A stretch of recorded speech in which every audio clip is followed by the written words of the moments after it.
ازيكم عاملين ايه؟ النهارده هنبدأ في فكرة فيديو النهارده من غير ما اكتب لها سكريبت، من غير ما افكر في الموضوع نفسه. في ناس كتير بتقعد تسأل نفسها ومحتارة، هل انا دلوقتي عايز ابدأ رياضة والسكيت شددني جدا يعني، واللي هو بشوف ناس بتسكيت وشكلهم حلو وبينزلوا مع صحابهم وبينزلوا مع تيم وكده. في مشاكل شوية بتحصل، ولاقيه خرج من التيم بعدها بكام يوم. طب ليه خرجت من التيم يا ابني؟ ليه ما عدتش بتنزل بالسكيت؟ علشان كذا، علشان زهقت، علشان الناس مش كويسة. فاعتبر ان الفيديو ده النهارده لو انت ناوي تبدأ فعلا خلاص هتجيب السكيت وتتعلم برضو من التوتوريال بتاعي اللي موجود في القناة، فاعتبر ان ده حافز. اول حاجة قبل ما تبدأ السكيتنج، تختار المجتمع اللي انت هتخش فيه.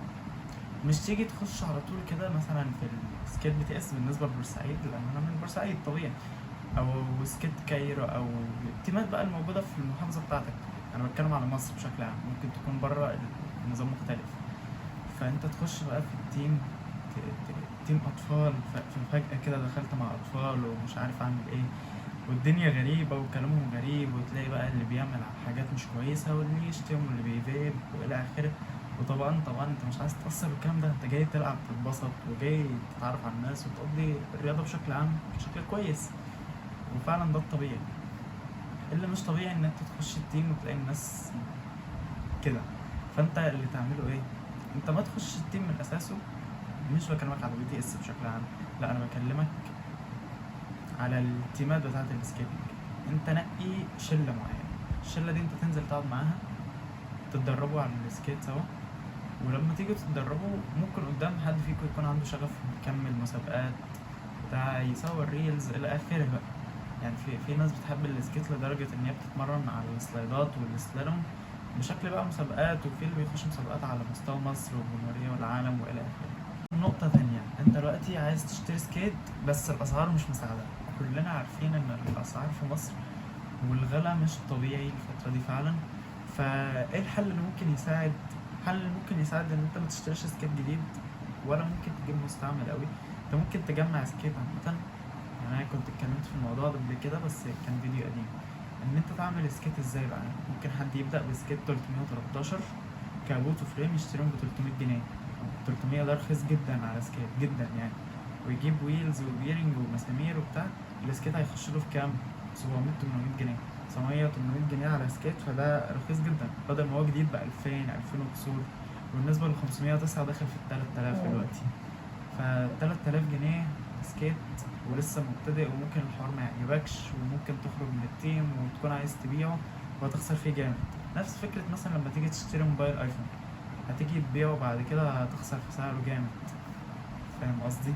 وخاصة لو انت جايبه مثلا الموبايل الايفون ده جايبه من غير علبة، جايبه مفتوح الى اخره، هتخسر في السعر جامد صدقني.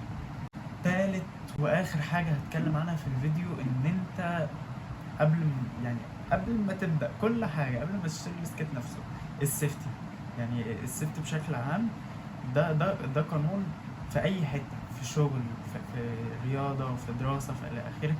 لازم تلتزم بلبس السيفتي، ولازم تلتزم بلعبك. يعني في ناس بتتطور في اللعب لدرجة إن هي بيحصل لها إصابات صعبة. أنا شخصيا كنت بصاب إصابات صعبة، بس بقيت أركز شوية. بقيت حاسس لو السكيت مثلا هيفك مني الوير والبيرنج وبتاع، افضل اربط فيه، البس السيفتي، او البس بنطلون يكون قماشه تخين، البس بنطلون سيفتي. اهدي لعب شويه، ما جنبش من مسافه مش معقوله وممكن رجلي تتكسر منها، واقع على ايدي برضه وتتكسر. فالاصابات دي صعبه، وهتلاقي بعدين اهالي ناس تانية سكيترز يقولوا لك لا ده كذا اتصاب، لا ده مهدي حصل له كذا في دماغه، فاهم؟ فهم هيشوفوا الناس عمالة تتصاب وتروح وتيجي، ناس تكره الرياضة سمعتها مش هتعلى في مصر وبتاع. وطبعا احنا عايزين العكس يعني. السكيت شيء حلو جدا، بس مشكلته فعلا المشكلة نفسها في مصر. يعني مش في مصر كدولة، لأ، كمجتمع كده، اللي هو الناس بيكرهوا بعض بشكل عام. مش في السكيت بس، هتلاقي اللي دخل في مجال مسرح، اللي دخل في كورة بتاع، أكيد فاهم قصدي. هي دايما بتبقى كده في الأول، والحوار بيكبر اهو، بقى معتمد، وبقى فيه اتحاد رول بول واتحاد انزلاق وبتاع.